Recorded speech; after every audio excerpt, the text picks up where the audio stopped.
Nako, heto po mga kaubayan, huli kayo ngayon, Joel nadulas, ayan, na hindi na 16 ang kailangan para ma-impeach si VP Sara. Aba, Joel Chua, binulgar ang mga senador. Ayan mga kaubayan, patungkol po riyan ang ating aalamin at bibigyan ng reaksyon sa video ito.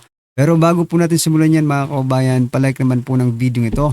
Malaking tulong po yan. Maraming salamat po. At eto nga mga kaubayan, pasadahan po muna natin itong mga nagte-trending na mga balita dito po sa social media. At ito pong si Senator Rodante Marcoleta.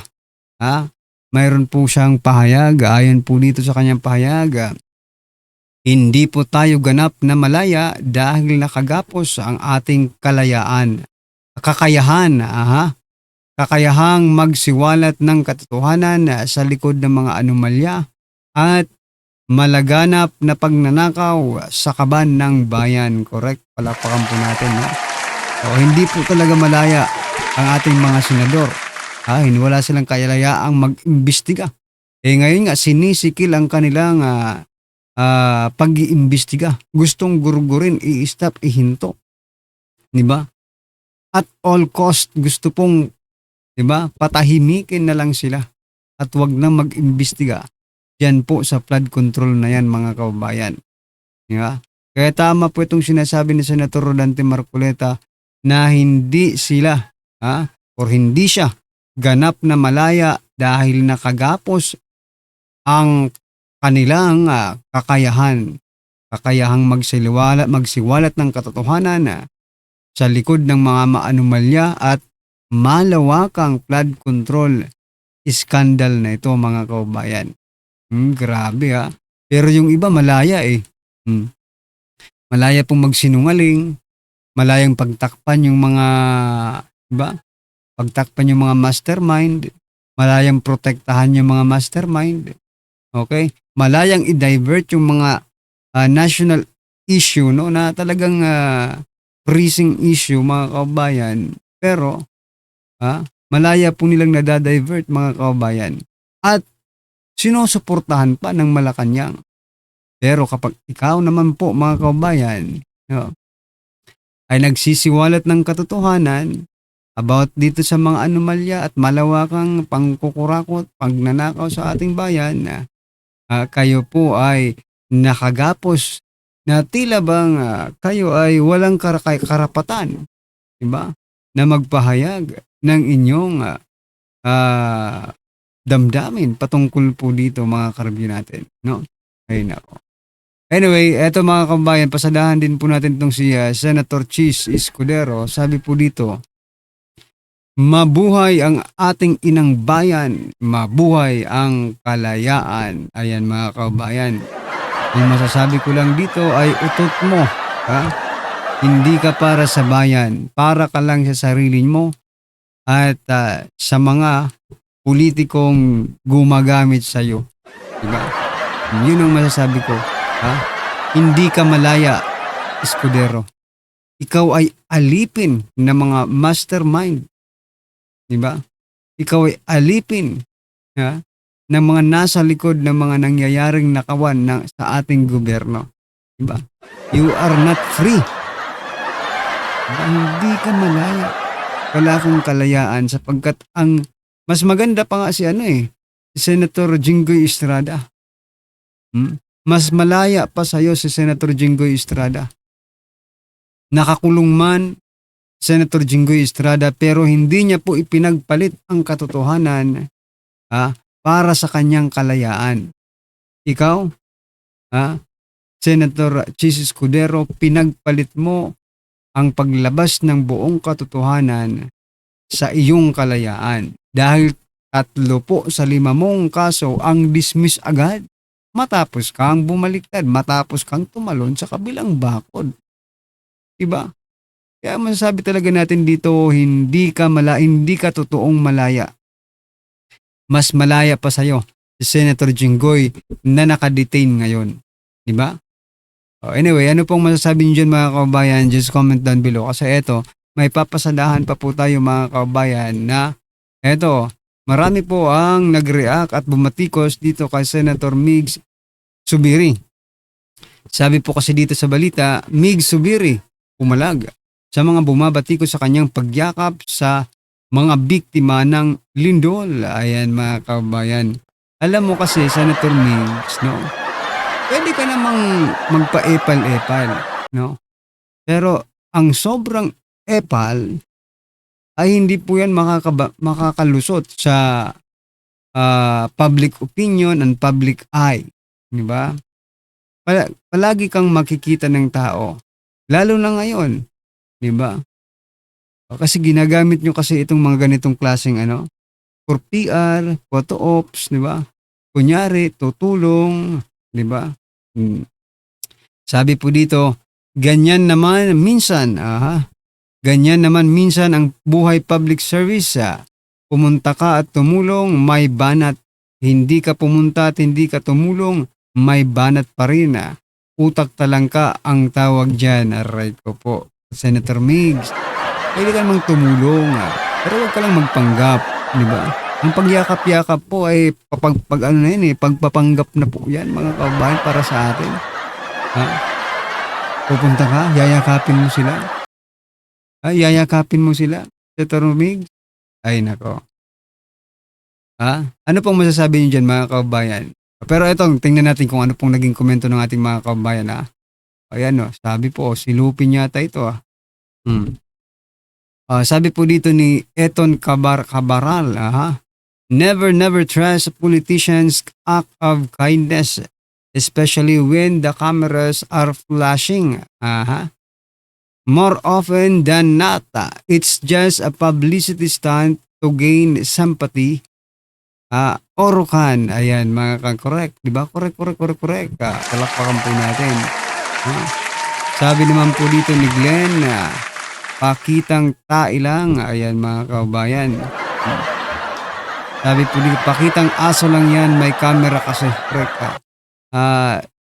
Tigpakarong, ingon pala wanay mo tuo nimo, trahidor ka. Wala daw maniniwala sa'yo, trahidor ka.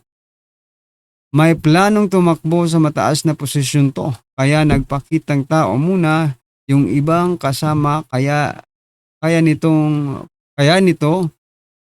niyakap-yakap. Aray ko. Anong malay natin? Baka planted din yung pagyakap-yakap di ba? The Best Actor in Plastic Award goes to Judas Maleta King Migs Subiri. Ayan mga kabayan. Yung tama, dapat hindi nag-walk out niya. Okay? Oo nga. But anyway, ano pong masasabi dyan mga kabayan? Just comment down below dahil eto. Last po natin pag-uusapan bago po natin i-play yung video. Kaunting background lang. Eto na. Sabi po dito ni Senator Alan Cayetano, SP Alan Peter Cayetano, instinct ko na sana papurihin si Senator Win Gatchalian nung sinabi niyang 16 talaga yung kailangan para ma-convict ang impeachable officer. Pero biglang binura sa Facebook niya. Aba, may plano ito mga kaubayan. May plano sila. Sabi nga doon yung isang congressman tumututol siya. Oo. Sa paano ka lang ibaba sa below 16 votes para ma-impeach si VP Sara. Kasi yun ang plano nila I-impeach si VP Sara without the 16 votes. Kasi hindi na talaga imposible silang maka-16 votes sa ngayon. Kasi hati-hati sila ngayon no? Kaya gumagawa sila ng paraan. Kaya nga, sabi ko nga kanina, di ba mga kaubayan, gagawin po nila ang lahat. Okay? And this is one na gagawin nila. Okay? Na ma-impeach si VP Sara. Kita nyo na yan? Una, nilang ginawa, pinagkukulong yung mga kinulong yung mga kaalyado or mga pumapanig kay VP Sara. Diba? Tapos, eto naman ngayon, dahil hindi nila makuha yung 16 votes, i-bend na naman nila yung constitution mga kaubayan. ha, magpapanukala sila ng batas na below 16 votes pwede nang makonvict ang isang impeachable officer. You know what mga kabayan, sana mag-isip-isip naman kayo. Kasi hindi lang kayo ngayon mag-i-impeach ng isang opisyal. In the future, maybe mag-impeach din ng opisyal ng gobyerno. Pero ganito na kababaw. Ganito na kababaw ang criteria, ang mga panuntunan para mag-convict ng isang opisyal. Paano kung gamitin lang gaya ngayon, di ba? Ginagamit lang ng mga kalaban sa politika ang impeachment. Kung bababaan pa ang boto mga kababayan, baka pagdating ng panahon, lahat ng nakaupong mga opisyal mga kababayan ay iisa na lang, di ba? Isang partido na lang. I mean, isa na lang yung kanilang yung kanilang goal, di ba? Parehas na sila ng kulay, magkapartido. Kasi kapag hindi niya kapartido, i-impeach lang. Madali na lang mag-impeach kasi mababa na lang yung criteria. So, wala na. Diba? Anyway, ano pong masasabi niyo dyan mga kabayan? Just comment down below at eto, pasadahan na po natin yung video. Pasok pa. Yo. ng impeachment. Maliwanag po sa ating saligang batas na ang House ay may exclusive jurisdiction, may exclusive power to initiate impeachment proceeding. Kung ito naman po ay tutugunan ng Senado o didesisyonan base po dito sa argumento ng ating Vice Presidente, parang ang nangyayari po parang sila po ay nagdedesisyon at bilang isang appellate court. Yan. At isa pa po sa mga argumento nila sa kanilang answer ay kino-question nila ang jurisdictional at constitutional proceedings. Alam po ninyo, ito po mga issues na ito ay ni-raise na rin po nila via petition for certiorari and prohibition sa Korte Suprema. So kung ito po ay tutugunan po ng Senado, di parang pinangungunahan pa po nila ang Korte Suprema. Kaya po kami, yan po yung mga sagot po namin sa aming manifestation. Now, nasistado na po tayo kung saan by Monday due po kami para magsumite ng aming pre-trial brief. At sa June 18, dito na po gaganapin ang pre-trial conference. Ang pre-trial conference po ay hindi po ito covered live by media. So hindi po ito open for public. So ito po ay gaganapin lamang sa Senado kung saan dito po ay magkakaroon po kami ng stipulation of facts, marking of evidence, at dito din po ilalahat yung mga magiging testigo po namin kung sino-sino po. Ito po ginagawa to prevent surprises pagdating na po sa trial proper. At sa July 6, dito na po naka-schedule ang trial proper po sa Senado. So magandang umaga po sa inyong lahat. Kung dun sa pre-trial brief conference, may we know kung gaano karami yung ipipresentang witness ng prosecution, if you are at liberty to disclose? More or less 25, more or less. Wow. So, po pwedeng mas madagdagan kasi normally may mga reservation po yan. So, for additional witness na sa ngayon ay hindi pa namin i-consider.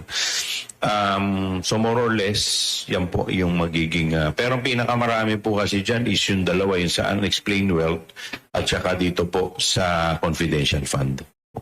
More or less, kung doon po sa pagdinig ng Justice Committee, nagkaroon na rin ng ideya ang mga mamamayan kung sino yung iba na maaaring maging witness. Pero meron bang inaasahan tayo na malalaking mga pangalan? May mga kinukonsider pa po kami Pero as of now, hindi pa po namin po pwedeng i-disclose dahil pinafinalize pa lahat ito. But when the proper time comes, siguro i-divulge din po namin. Sino magte-take part dito sa pre-trial? Sino yung participant sa pre-trial conference? Senator impeachment team? Kami po ang nandun doon, yung party ng defense, mga defense lawyer po ni Vice President. At kami po, kasama po yung mga private prosecutor. May mga private prosecutor po kami kasama. Yung pong paraan kung paano sinagot nung kampo ni Vice President yung mga charges po sa kanya. At sabi nyo nga po, at ang description din ng iba medyo ampaw. At ito rin yung paraan kung paano nila sinagot yung mga nagdaan. Prelude po ba ito na maaring ito yung magiging taktika din nila dun sa actual trial? Siguro ang dahilan kung bakit ganito yung sa kanilang sagot, dahil siguro wala sila may sasagot. So aasa po sila sa mga objection pagdating po sa trial. Kaya nga napakahalaga po kung sino po yung uupo bilang presiding officer. Dahil yun po yung pupukpok ng gavel at magro-rule sa mga objection na gagawin po ng both camps.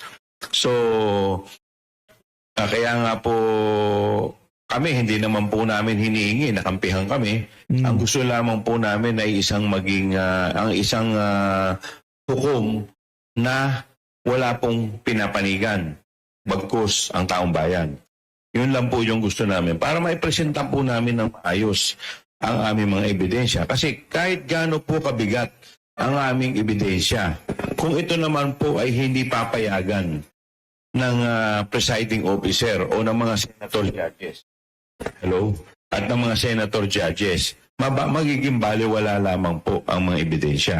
Kasi it's either yung senator judge na presiding officer ang magdidesisyon o pwede po niya itong bagsak sa ang pagdidesisyon pwede pong ibigay sa mga senator judges via vote. Hindi pa malinaw sa ngayon kung sino ang pipreside dun sa impeachment trial. Kasi based po doon sa dating rules, pagka ang presidente po ang nililitis sa impeachment, automatic ang Chief Justice. Pag hindi po ang presidente ng Pilipinas, all other impeachable officers like the Vice President, Ombudsman, members of the Supreme Court or Constitutional Commission, ang uupo doon ay yung Senate President. Pero naalala ko po nung nakaraang o nung huling session po ng Senado, inamyendahan po nila yung kanilang rules kung saan pagbobotohan nila kung sino ang uupo bilang presiding officer. So po pwede pong ikaw yung pwede pong si Senate President Twin Gatchalian ng Senate President na nare-recognize ngayon pero hindi siya yung uupo bilang presiding officer. So posible po yun based po dun sa bagong amended rules. Ito mag-insist si Senator Cayetano na siya yung still the Senate President. Magkakagulo ba yung pre-trial conference? Well, ito po kasi basta't kami po sa party po namin, sa House at sa prosecution panel, ang nire-recognize po namin ay yung leadership po ngayon ni Senator Win Gatchalian. Siyempre, alangan naman. Grabe no. Talagang harap-harapan na itong ano nila, mga kabayan. Alangan namang si Cayetano ang ano ninyo ay recognize, di ba? Di nandun po yung nandun po yung kumpas ng Malacanang. Kaya kay Win Gatchalian, di ba? Or kung sino man ang pipiliin nila sa Gatchalian Block, no? Doon kayo makikinabang hindi kayo makikinabang dito kaya Cayetano, no? Kaya syempre yun ang pipiliin ninyo at yun ang rene-recognize ninyo. But no, pero nasa konstitusyon po ba natin na kung sino lang po ang rene-recognize ninyong SP kahit hindi naman SP, ba? Sila ang magiging ganun ang magiging sila ang magiging presiding officer. Diba? Wala naman siguro, di ba mga kababayan? Kasi kung, kasi ang gulo kasi ngayon ng Senado, dapat bago kayo mag-impeachment, yung gulo nyo muna, yung ano ninyo, ayusin nyo. No? I-clarify ninyo sa taong bayan. Gulong-gulo na ang taong bayan. Diba? O, ang alam ng taong bayan, si SP Cayetano pa rin ang SP, no? Pero dito naman sa mga hinayupak na mga opisyal ng ating gobyerno na makikinabang dito kay Wing Gatchalian, syempre si Wing Gatchalian po ang kanilang rene-recognize, di ba?